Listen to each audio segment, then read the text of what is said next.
حضرت عمر رضی اللہ تعالیٰ کو بہت بھاری گزرتا تھا، لوگ آ رہے پردہ نہیں ہے. آپ نے کہا اللہ کے رسول کاش اللہ تعالیٰ آپ کی بیویوں کو حکم دے دے پردے کا. یہ جو ہر طریقے کے لوگ آتے ہیں، برے بھی آتے ہیں اچھے بھی آتے ہیں، آمنے سامنے آپ کی بیویوں سے بات کرتے ہیں. حضرت عمر کے دل کی کا خیال تھا. اللہ نے سورہ احزاب کی آیت نازل فرما دی، وَإِذَا سَأَلْتُمُوهُنَّ مَتَاعًا فَاسْأَلُوهُنَّ مِنْ وَرَاءِ حِجَابٍ. اے نبی کے صحابہ، اب آج سے پردے کا حکم نازل کیا جا رہا ہے. اب تمہیں نبی کی بیویوں سے بھی کوئی سامان مانگنا ہو تو ڈائریکٹ ان کے سامنے مت جانا، پردے کی آڑ سے ان سے سامان مانگنا. جنگ بدر کے موقع پر اسلام کی کفر کی پہلی لڑائی تھی، مسلمان جیت گئے، 70 قیدی پکڑے گئے. اللہ کے نبی نے صحابہ کی ایک مخصوص میٹنگ کی. کیا کیا جائے؟ حضرت عمر نے کہا کہ اللہ کے نبی چن چن کے ان کو مار دیا جائے. یہ کفر کے سرغنے ہیں، یہ ہیڈ ہیں کافروں کے، اور آج اللہ تعالیٰ نے ہمیں کنٹرول دیا ہے. ان سب کو ختم کرنا چاہیے، ان کی طاقت کو کچلنا چاہیے. حضرت ابو بکر تھوڑے نرم دل تھے. حضرت ابو بکر نے کہا کہ اللہ کے نبی میری رائے یہ ہے، سب اپنے خاندان کے لوگ ہیں، سب اپنے رشتہ دار لوگ ہیں، اپنے قبیلے کے لوگ ہیں، ان کو چھوڑ دیا جائے، ان سے فدیہ لے لیا جائے، ان سے پیسہ لے لیا جائے، پینالٹی لے لیا جائے، چھوڑ دیا جائے. اور جو پڑھے لکھے ہیں ان سے کہا جائے کہ مدینہ کے انصاریوں کے بچوں کو لکھنا سکھاتے ہیں. چنانچہ اللہ کے نبی نے حضرت ابو بکر کے فیصلے کو بہتر سمجھا اور اسی پر عمل کیا. مگر قرآن کی آیت نازل ہو گئی کہ اے نبی، آپ کو حق نہیں تھا کہ آپ ان قیدیوں کے بارے میں اللہ کی طرف سے کوئی حکم اترے بغیر اپنے من سے کوئی فیصلہ کرتے. اللہ نے حضرت عمر کے فیصلے کی تائید کی.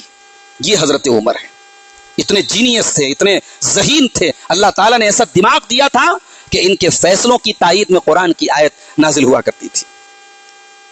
سب سے پہلے مسلمانوں میں امیر المومنین کا لقب حضرت عمر کو ملا ہے. ان کے پہلے حضرت ابو بکر کو خلیفۃ رسول اللہ کہا جاتا تھا، رسول کا خلیفہ. جب حضرت عمر خلیفہ ہوئے تو ان کو خلیفت رسول اللہ کہا جاتا تھا، اللہ کے رسول کے خلیفہ کا خلیفہ. مگر بعد میں لوگوں نے ان کو امیر المومنین کا لقب دیا. سب سے پہلے یہ لقب حضرت عمر کو دیا گیا.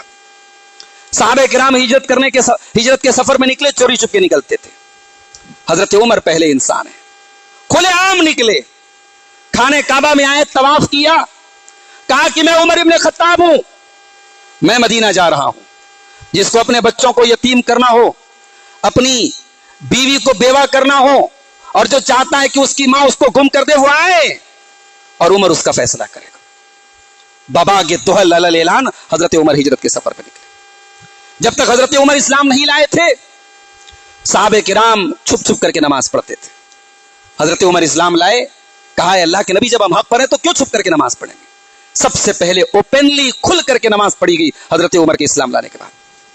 اسی لیے عبداللہ بن مسعود کہتے ہیں کہ جب تک حضرت عمر اسلام نہیں لائے تھے ہم ذلت و رسوائی کی حالت میں تھے. حضرت عمر کے اسلام لانے کے بعد ایک عزت اور سرفرازی کی کنڈیشن میں ہم آ گئے، ہم سر اٹھا کر کے جینے لگے. حضرت عمر اتنی امپورٹنٹ شخصیت تھی. حضرت عمر اللہ کے نبی کے ساتھ تمام غزوات میں شامل ہوئے. جنگ احد میں اللہ کے نبی کے ساتھ جو چند صحابہ ثابت قدم تھے اس میں حضرت عمر تھے. اب جس کے دل میں حضرت عمر کے خلاف بغض ہے، بھائی جنگ احد میں کچھ صحابہ ایسے بھی تھے جو میدان چھوڑ دیا تھا، جنہوں نے حالات ایسے تھے، کنڈیشن ایسی تھی، اچانک حملہ ہوا تھا، کچھ صحابہ کرام میدان چھوڑ کے جا چکے تھے. اب جو حضرات جن کے دلوں میں حضرت ابو بکر عمر کا بغض ہے، وہ کہتے ہیں صاحب یہ لوگ تو بھاگ گئے تھے، بھگوڑے تھے. نعوذ باللہ. پہلی بات تو بھاگے نہیں تھے، یہ لوگ اللہ کے نبی کے ساتھ تھے. یہ تو ہر وقت اللہ کے نبی کے ساتھ رہنے والے لوگ تھے. اور دوسری بات یہ کہ اگر نعوذ باللہ مان بھی لیا جائے کہ حالات اور وقتی کنڈیشن کے تحت ایسی سچویشن پیدا ہو گئی کہ میدان جنگ میں قدم نہیں جم سکا، تو قرآن میں اللہ نے جب کہہ دیا کہ جنگ احد میں جو نبی کے صحابہ میدان میں نہیں ٹک پائے چلے گئے، ہم نے ان کو معاف کر دیا. جن کو اللہ نے معاف کر دیا، ہم کیا اور ہماری اوقات کیا کہ ہم ان کے اوپر اعتراض کریں. تو بعض لوگ حضرت عمر پر یہ اعتراض کرتے ہیں کہ وہ میدان چھوڑ کے بھاگے تھے، حالانکہ ایسی بات صحیح نہیں ہے. جنگ حنین ایک جنگ ہوئی تھی اللہ کے نبی کی زندگی میں. اس جنگ میں پہلی مرتبہ مسلمانوں کی تعداد بہت تھی، 12,000 کی فوج تھی، اور سب زیادہ تر نئے نئے اسلام لائے تھے. صحابہ کرام کے دل میں ایک خیال پیدا ہوا کہ اتنی بڑی تعداد ہماری ہے، ہم تو دشمن پر غالب ہی آ جائیں گے، ہم تو جیت جائیں گے. لیکن جو دشمن تھا وہ تیر اندازی میں ماہر تھا، اور پہاڑوں میں गारों में छुप छुप करके जब उन्होंने तीर चलाना शुरू किया, मुसलमान शुरुआत में मैदान छोड़ के भागने लगे। उस मौके पर अल्लाह के नबी मैदान जंग में डटे रहे। अल्लाह के नबी की शुजाअत और बहादुरी का जलवा उस वक्त लोगों ने देखा। जब जंग हुनैन में लोग जा रहे थे, अल्लाह के नबी कह रहे थे, अलैया इबादल्लाह, ऐ अल्लाह के बंदो इधर आओ, अना इब्नु अब्दुल मुत्तलिब, अना नबी ला कज़िब, मैं हूं अब्दुल मुत्तलिब का बेटा, मैं अल्लाह का सच्चा नबी हूं, मैं झूठा नहीं हूं। उस नाजुक मौके पर चंद सहाबे किराम अल्लाह के नबी के साथ साथ थे। उन चंद सहाबे किराम में हजरत उमर फारूक रजी अल्लाह तआला अन्हु भी शामिल थे। गज़वा तबूक के मौके पर यही हजरत उमर थे जिन्होंने कहा था, अपने घर का आधा माल लेकर के आए और कहा था कि आज उमर अबू बकर से आगे निकल जाएगा, लेकिन हजरत अबू बकर इनसे भी आगे निकल गए, अपने घर का सारा माल लेके चले आए। तो हजरत उमर फारूक रजी अल्लाह तआला अन्हु अल्लाह के नबी की जिंदगी में हर मौके पर नबी के साथ रहे। नबी का जब इंतकाल हुआ, जाहिर है आज हमारा अपना कोई चला जाए तो जाहिर है हमें एक सदमा होता है, गम होता है। हजरत उमर बहुत मजबूत दिल के आदमी थे, मगर यह सदमा वो बर्दाश्त नहीं कर पाए। उनके दिल और दिमाग ने तस्लीम ही नहीं किया कि अल्लाह के नबी का इंतकाल हो गया। उन्होंने कहा कि नहीं, अल्लाह के नबी वैसे ही गए जैसे मूसा अलैहिस्सलाम गए थे कूहे तूर पे और वापस आ गए थे। अल्लाह के नबी आएंगे और उन लोगों की गर्दन मार देंगे जो कह रहे हैं कि अल्लाह के नबी का इंतकाल हो गया है।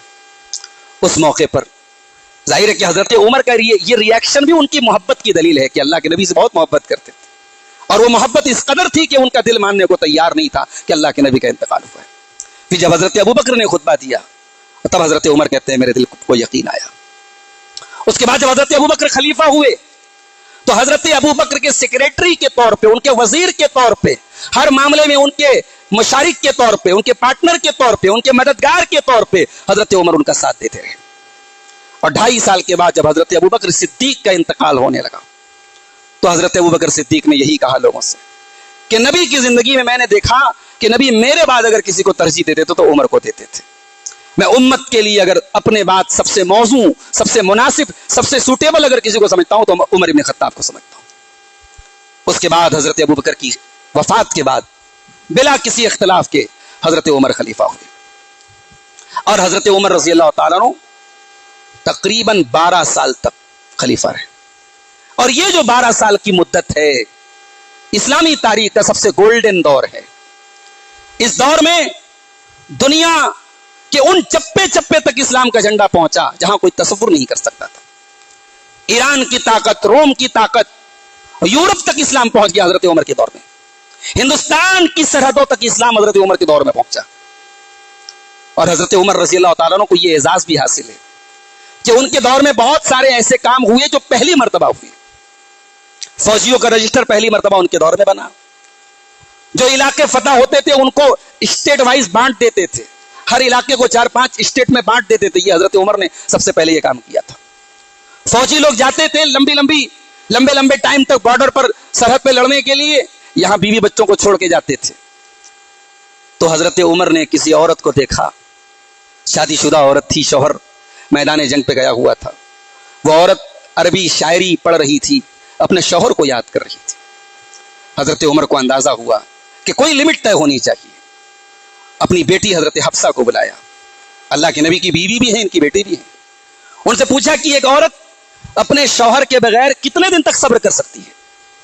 उन्होंने अपने तजर्बे से कहा कि 4 महीना का एक पीरियड है, 4 महीना, मैक्सिमम 4 महीना होना चाहिए।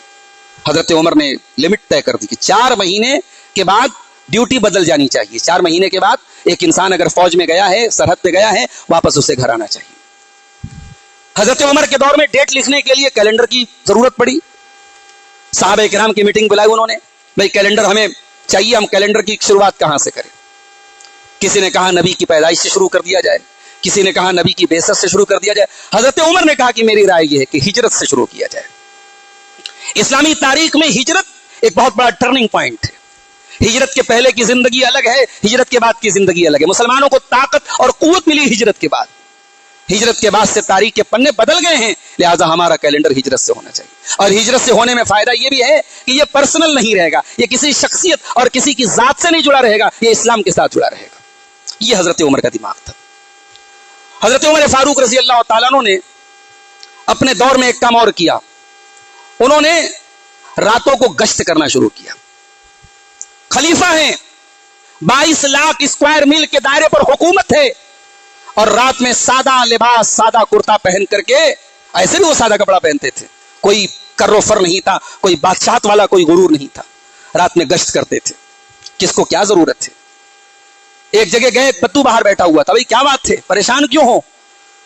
कहा कि मेरी बीवी को जचकी का टाइम है, डिलीवरी का टाइम है, और कोई औरत नहीं है, कोई दाई नहीं है, मेरे पास वसाइल नहीं है, मैं क्या करूं समझ में नहीं आ रहा है, बीवी दर्द से परेशान है।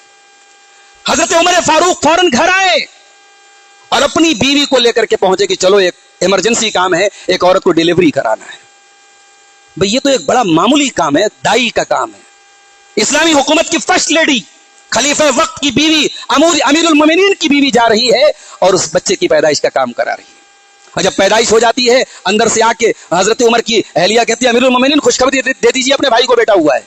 उसने सुना अमीरुल मोमिनीन, कांप गया, अमीरुल मोमिनीन मेरे घर में वो चावल ला रहे हैं, आटा ला रहे हैं, जरूरत की चीजें ला रहे हैं, उनकी बीवी आकर के मेरे घर में पैदाइश करा रही है।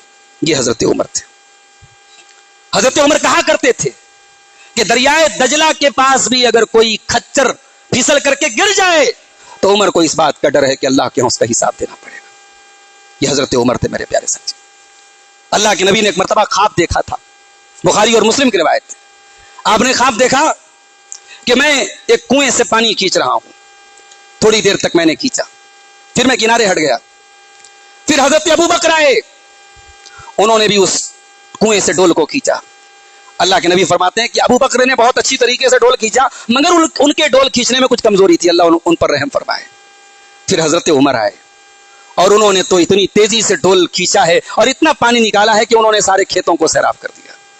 साहबे किराम ने पूछा कि अल्लाह के नबी इस ख्वाब की ताबीर क्या है? आपने फरमाया इस्लाम की खिदमत और इस्लाम की इज्जत इससे मुराद है कि अल्लाह तबारक व तआला उमर के जरिए इस्लाम को इज्जत अता करेगा।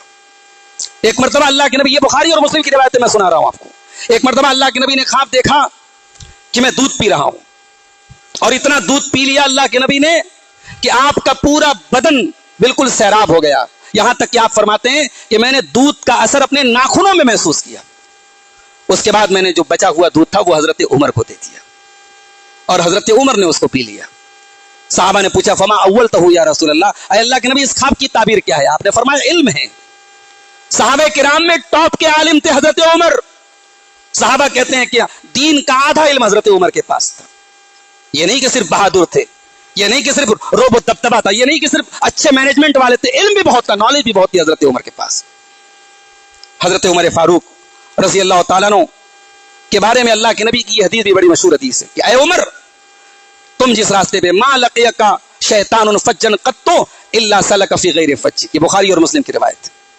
ऐ उमर, शैतान जिस रास्ते में तुमसे मिल जाए शैतान रास्ता बदल देते। ये कोई मुहावरा नहीं है, ये बुखारी और मुस्लिम की रिवायत है। वो जो हम बोलते हैं ना शैतान हजरत उमर को देख के रास्ता बदल देता था, ये बुखारी और मुस्लिम की सही रिवायत है। अल्लाह के नबी का फरमान है, उमर को देख के शैतान रास्ता बदल देता था। हजरत उमर फारूक रज़ी अल्लाह तआला अन्हु के दौर में एक मरतबा मुल्क शाम के गांव अमवास में ताउन की बीमारी फैल गई। हजरत उमर उस वक्त सफर में निकले थे और उस गांव में पहुंच गए थे। जब आपने सुना कि यहाँ ताउन की बीमारी फैली, आप वापस जाने लगे। जब आप वापस जाने लगे तो एक सहाबी ने एतराज किया, कहा कि हजरत अबू उबैदा इब्न जर्राह ने एतराज किया, कहा कि अफरारुम मिन क़दरिल्लाह, ऐ उमर अल्लाह की तकदीर से भाग रहे हो? हजरत उमर ने कहा नफिर्रु मिन क़दरिल्लाह इला क़दरिल्लाह, हम अल्लाह की तकदीर से भाग रहे हैं, अल्लाह की तकदीर की तरफ भाग रहे हैं। क्या मतलब? हजरत उमर ने कहा कि यहां अगर बीमारी फैली है तो मैं वहां जाकर के अपनी जान को हलाकत में डालूं, इससे बेहतर है कि मैं वापस अपने इलाके में चला जाऊं। यह भी अल्लाह की तकदीर का एक हिस्सा है। और बाद में दूसरे साहबा ने हदीस पढ़ के सुनाई, अल्लाह के नबी की हदीस भी मौजूद थी कि जब किसी इलाके में जाओ और वहां ताउन की बीमारी फैली हो तो वहां मत जाओ। जो लोग वहां मौजूद हैं वो वहां से न निकलें और जो बाहर के लोग हैं वहां न जाएं। जैसे भी कोरोना का दौर हमने देखा, तो कोरोना के दौर किसी भी इन्फेक्शन वाली बीमारी में अगर हमारी जात से दूसरों को इन्फेक्शन पहुंच रहा है तो हमें वहां नहीं जाना चाहिए। ये उसूल भी अल्लाह के नबी की हदीस मौजूद था। हजरत उमर ने उस पर अमल किया। हजरत उमर के दौर में एक साल बड़ा सूखा पड़ा था। देखो अल्लाह के नेक बंदे थे, सहाबा थे, मगर सूखा पड़ा था। कुदरती आफतें, कुदरती मुसीबतें, बारिश का ना होना, गर्मी का ज्यादा हो जाना, सर्दी का ज्यादा हो जाना, ये अच्छे लोगों के दौर में भी होता है। حضرت عمر کے دور میں ایک سال ایسا پڑا بہت سوکھا پڑ گیا, اتنا زیادہ پریشانی کا دور آ گیا, زمین بالکل کالی ہو گئی, کوئی پیداوار نہیں ہو رہی تھی, اور بیت المال میں جو کچھ تھا سب بانٹ دیا گیا غریبوں کو. اس دوران حضرت عمر خود ایسے نازک وقت میں جو لوگ ذمہ دار ہوتے ہیں وہ پہلے اپنے گھر کو مال سے بھر لیتے ہیں. بھئی ہر انسان پہلے اپنی فیملی کو دیکھتا ہے. حضرت عمر رضی اللہ تعالیٰ نے اس دور میں سرکہ روٹی کے ساتھ لگا کے کھا لیا کرتے تھے. ایک معمولی مکان میں زندگی پر رہے اور کبھی اپنے لیے کوئی اچھا لائف اسٹائل نہیں چنا, اچھے کپڑے نہیں بنائے, اپنے بال بچوں کے لیے کوئی پراپرٹی نہیں بنائی, اور جب نازک وقت آیا امت کے لیے تو بیت المال کا خزانہ امت کے اوپر لٹا دیا اور خود سرکہ اور روٹی کھا کر کے حضرت عمر نے گزارا کیا ہے. سن 17 ہجری میں حضرت عمر نے مسجد حرام اور مسجد نبوی کی ایکسٹینشن کا کام کیا, اس کی توسیع کا کام کیا.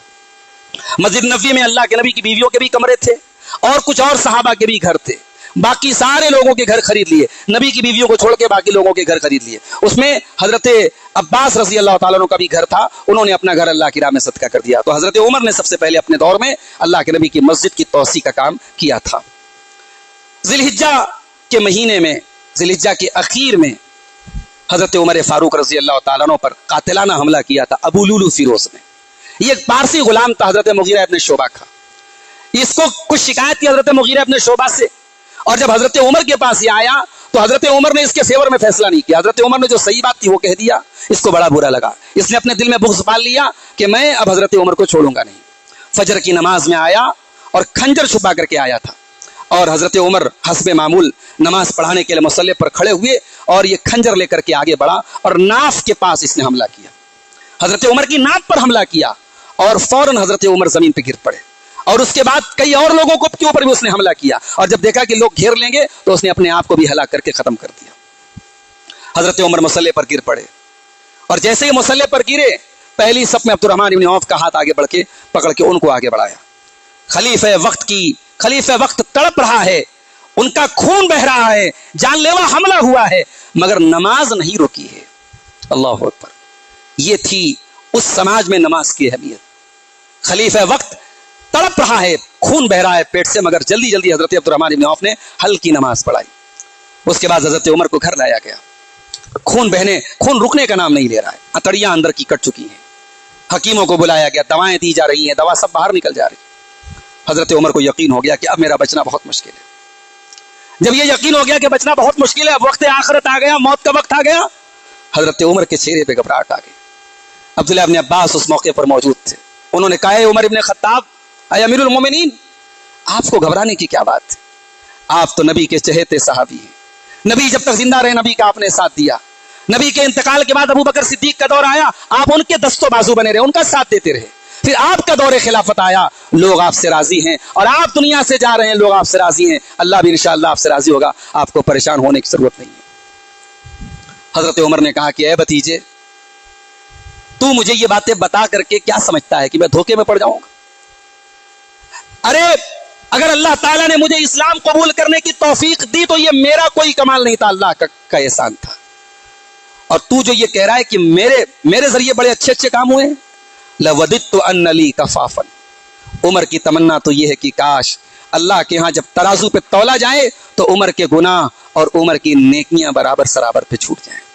عمر برابر پہ چھوٹ جائے, عمر اس پر بھی تیار ہے. اور اے بھتیجے, لو ان لی طلال الارض ذهبا لوددت ان افتدی به من عذاب اللہ. اگر میرے پاس زمین بھر کے سونا بھی آ جائے تو میں چاہوں گا کہ اللہ اپنے عذاب سے زمین بھر کے سونا دے کر کے اگر اللہ عذاب سے مجھے بچا لے تو میں عذاب سے بچنے کے لیے تیار ہوں. اس کے بعد کہا کہ جاؤ اما عائشہ کے پاس جا کے اجازت طلب کرو کہ میں اپنے دونوں ساتھیوں کے پہلو میں دفن ہونا چاہتا ہوں. اگر آپ اجازت دیں تو عمر ابن خطاب بھی اپنے دونوں ساتھیوں کے بغل میں دفن ہونا چاہتا ہے. اگر اما عائشہ اجازت دے تو مجھے وہاں دفنانا, ورنہ مجھے عام قبرستان میں دفن کر دینا. چنانچہ حضرت عائشہ سے اجازت مانگی کہ حضرت عائشہ نے کہا بالکل کوئی حرج کی بات نہیں. پھر اس کے بعد اپنے بیٹے عبداللہ ابن عمر سے کہا کہ عبداللہ ابن عمر, میرے انتقال کے بعد پھر ایک بار جا کر کے اجازت مانگ لینا, اگر اما عائشہ اجازت دیں تبھی مجھے حجرہ عائشہ میں دفن کر دینا. گویا کہ حضرت عمر یہ مانتے تھے کہ وہ کمرہ حضرت عائشہ کا حجرہ ہے اور ان کی اجازت کے بغیر مجھے وہاں دفن ہونے کی اتھارٹی حاصل نہیں ہے. اسی موقع پر اپنے انتقال کے پہلے حضرت عمر نے 6 لوگوں کی ایک کمیٹی بنائی उन 6 लोगों में वो कौन 6 लोग थे? ये वही 6 लोग थे जिनका नाम लेकर के अल्लाह के नबी ने जन्नती होने की खुशखबरी सुनाई थी। उसमें एक अबू बकर चले गए थे, एक हजरत उमर का इंतकाल हो रहा था, उसमें हजरत उस्मान थे, हजरत अली थे, हजरत तलहा थे, हजरत जुबैर थे, हजरत अब्दुर्रहमान इब्न औफ थे और हजरत साद इब्न अबी वक्कास थे। अबू उबैदा का इंतकाल हो चुका था। अपने बहनोई सईद बिन ज़ैद का नाम भी उसमें नहीं डाला, जबकि वो भी अशरे मुबश्शरा में से थे। किसी ने पूछा कि जब अशरे मुबश्शरा ही को डाल रहे हैं तो अपने बहनोई सईद का नाम भी डालिएगा। नहीं, खिलाफत उमर ने कर लिया। उमर के खानदान में, उमर की रिश्तेदारी में किसी और को जरूरत नहीं है। कहा कि आपके बेटे अब्दुल्लाह इब्न उमर बहुत नेक है, कहा कोई जरूरत नहीं है, अपने बेटे को नॉमिनेट नहीं किया। यहां एक मसला याद रखिए, अब हजरत मुआविया की सीरत हम बयान करेंगे, वहां हम इस पर डिस्कशन करेंगे। क्या बाप के बाद बेटा खलीफा नहीं बन सकता? बन सकता है, जायज है। अगर बेटा खिलाफत के लायक है, हुकूमत के लायक है, उसकी में वो खूबियां हैं, हुकूमत करने के लायक कर सकता है। मगर हजरत उमर ने तकवा, ज़ोदो वरा का एक मिसाल कायम की। हजरत उमर ये मानते थे कि हुकूमत और खिलाफत ये बड़ी जिम्मेदारी की चीज है, बड़ी आजमाइश की चीज है, और ये आजमाइश मैंने झेलनी बहुत है, अब मेरे बाद मेरे खानदान में कोई और न झेले।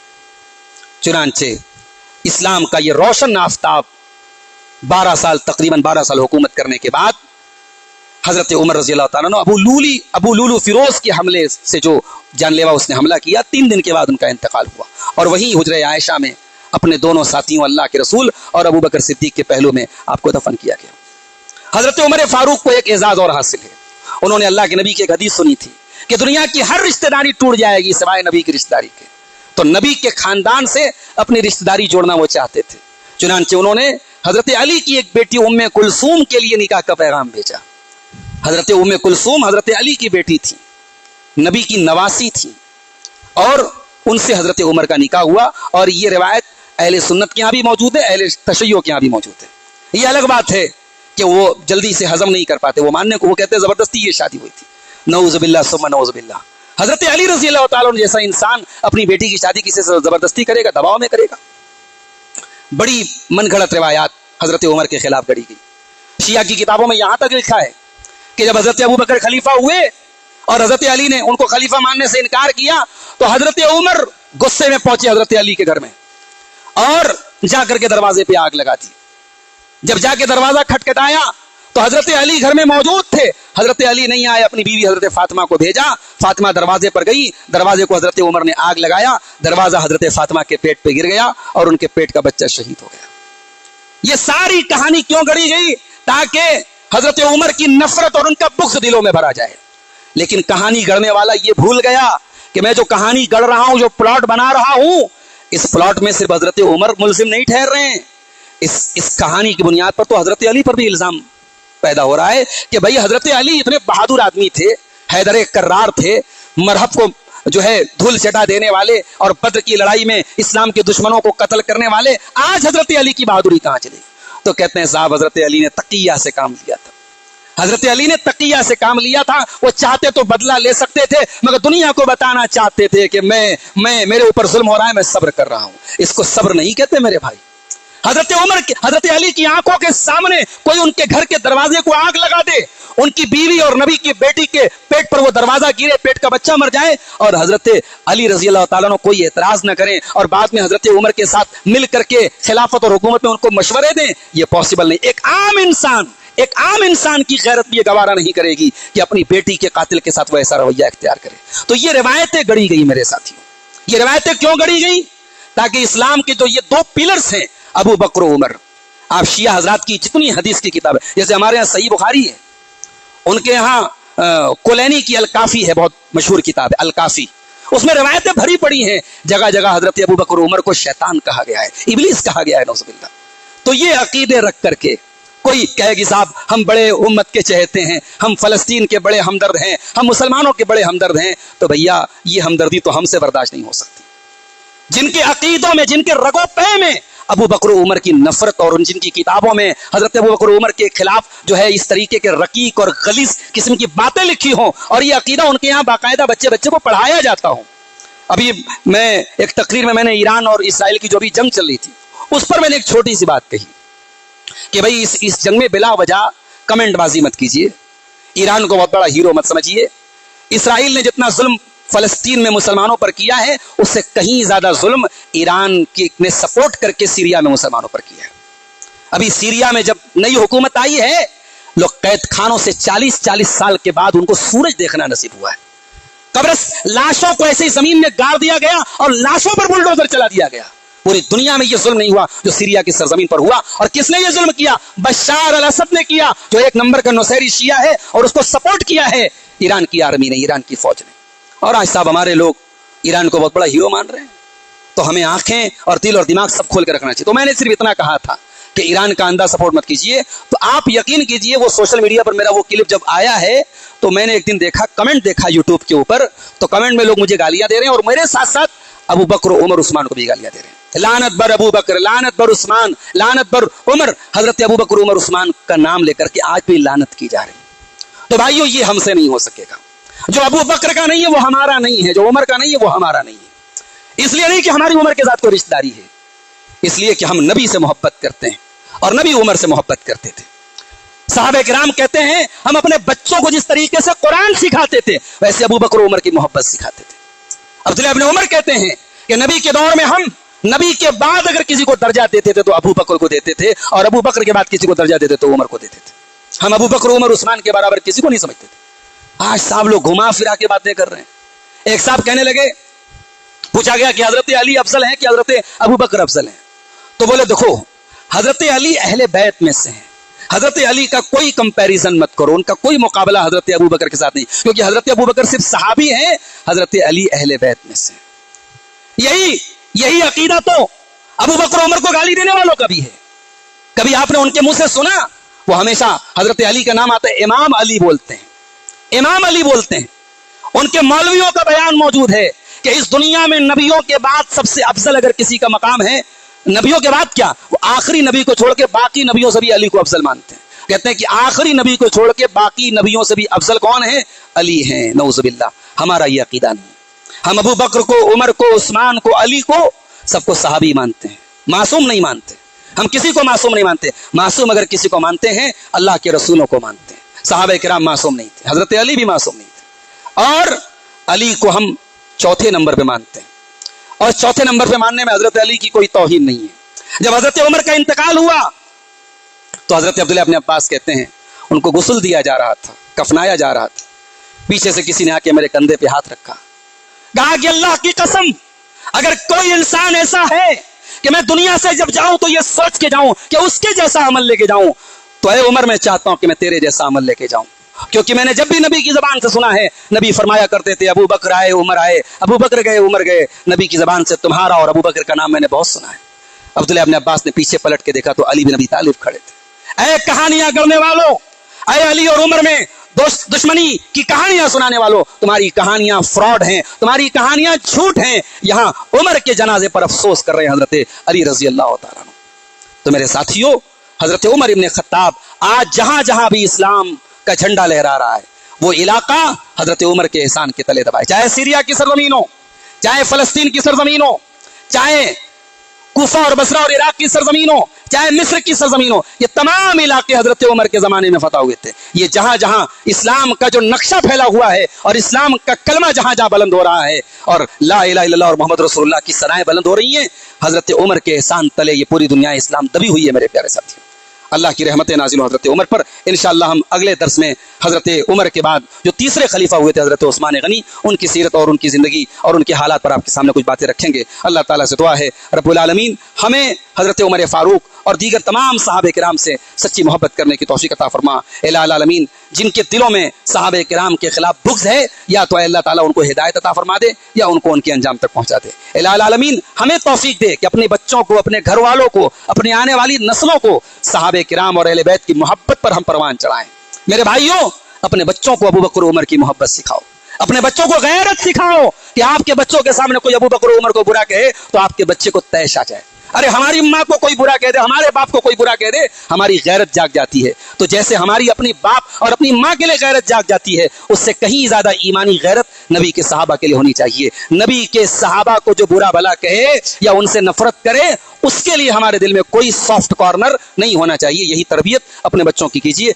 आपने इस्लाम लाने के पहले जो जिंदगी गुजारी है, जिसको हम दौरे जाहिलियत की जिंदगी बोलते हैं, वो बहुत आसान जिंदगी नहीं थी। ایک مرتبہ حضرت عمر اپنے دور حکومت میں اپنے ساتھیوں کے ساتھ جا رہے تھے. راستے میں ایک جگہ، ایک صحرا میں، ریگستان میں، انہوں نے کہا کہ یہاں اسی جگہ پہ میرا باپ مجھ کو مارا کرتا تھا، مجھ سے بکریاں چرواتا تھا. آج عمر امیر المومنین ہے، لیکن ایک وقت تھا جب میں بکری چرایا کرتا تھا. بعد میں حضرت عمر فاروق نے تجارت کی اور اللہ تعالیٰ نے تجارت میں بہت برکت دی ان کو. یہی دو پروفیشن اللہ کے نبی نے بھی اپنایا تھا. اللہ کے نبی نے بھی بکریاں چرائی تھی اور اللہ کے نبی صلی اللہ علیہ وسلم نے بعد میں تجارت کی تھی، اور یہی دو پروفیشن حضرت عمر کا بھی تھا.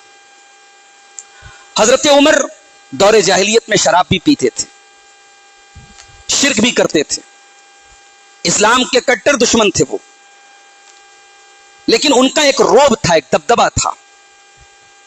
ان کی ذات میں، ان کی پرسنالٹی میں اللہ تعالیٰ نے ایسا روب ڈالا تھا کہ عمر جہاں آ جاتے تھے لوگ خاموش ہو جاتے تھے. حضرت عمر کی زبان پہ ہنسی مذاق بہت کم دیکھا گیا. بہت سیریس انسان تھے، بہت سنجیدہ انسان تھے، سمجھدار تھے، اور اللہ کے نبی کی آرزو تھی کہ کاش عمر اسلام لے آئیں. اللہ کے نبی دعا کرتے ہیں رات کی تاریکی میں، اے اللہ، ابو جہل ابن ہشام اور عمر ابن خطاب میں جو تجھے زیادہ محبوب ہے اسے تو اسلام کی توفیق دے دے. اللہ تعالیٰ کو عمر ابن خطاب کا اسلام زیادہ محبوب تھا، ابو جہل کو ایمان کی توفیق نہیں ملی. حضرت عمر اسلام لائے، اور جب اسلام لائے تو جتنے کٹر اسلام کے دشمن تھے اب اتنے ہی مشرکوں کے دشمن بن گئے اور اسلام کے سپورٹر ہو گئے. اور چونکہ دور جاہلیت میں شراب پیتے تھے، اسلام لانے کے بعد حضرت عمر کے دل میں بڑی کلک تھی، بڑی کسک تھی کہ کاش شراب حرام ہو جائے. جب شراب کے بارے میں پہلی آیت نازل ہوئی سورہ بقرہ کی، یسألونک عن الخمر والمیسر قل فیہما اسم کبیر، اے نبی لوگ آپ سے شراب اور جوئے کے بارے میں پوچھتے ہیں، آپ بتا دیجئے قل فیہما اسم کبیر ومنافع للناس، کہ شراب اور جوئے میں بہت بڑا گناہ ہے اور کچھ فائدہ ہے. یہ پہلی آیت نازل ہوئی تھی شراب کے بارے میں.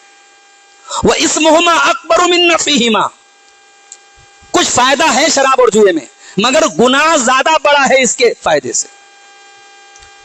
لیکن اللہ تعالیٰ نے کلیئرلی فائنلی اس آیت میں حرام نہیں کیا تھا شراب کو. جب یہ آیت نازل ہوئی حضرت عمر کہتے تھے، اے اللہ بین لنا فی الخمر امرا وافیا، اے اللہ شراب کے بارے میں کلیئر حکم نازل فرماتے. پھر دوسری آیت نازل ہوئی تھی، دوسرے نساء کی آیت نازل ہوئی تھی، یا ایھا الذین آمنوا لا تقربوا الصلاۃ وانتم سکارى، اے ایمان والو نشے کی حالت میں نماز کے قریب مت جانا. اور پھر تیسری اور فائنل آیت نازل ہوئی سورہ مائدہ کی، یا ایھا الذین آمنوا انما الخمر والمیسر والانصاب والازلام رجس من عمل الشیطان فاجتنبوه لعلکم تفلحون. شراب حرام ہے، گندی چیز ہے، اس سے بچو تبھی کامیاب ہو سکتے ہو. تو حضرت عمر کی ایک خاص بات یہ بھی نوٹ کر لیجیے، حضرت عمر کے دل کی مراد کئی مرتبہ اللہ نے پوری کی ہے. اسی لیے علماء کہتے ہیں کہ حضرت عمر ملہم تھے. ملہم سمجھتے ہیں؟ جس کے دل پر اللہ تعالیٰ صحیح بات ڈال دے. اسلام میں پہلے پردے کا حکم نہیں تھا. صحابہ آتے تھے اللہ کے نبی کی بیویوں کے سامنے فیس ٹو فیس بات کر لیتے تھے. حضرت عمر کو یہ بات بہت گراں گزرتی تھی.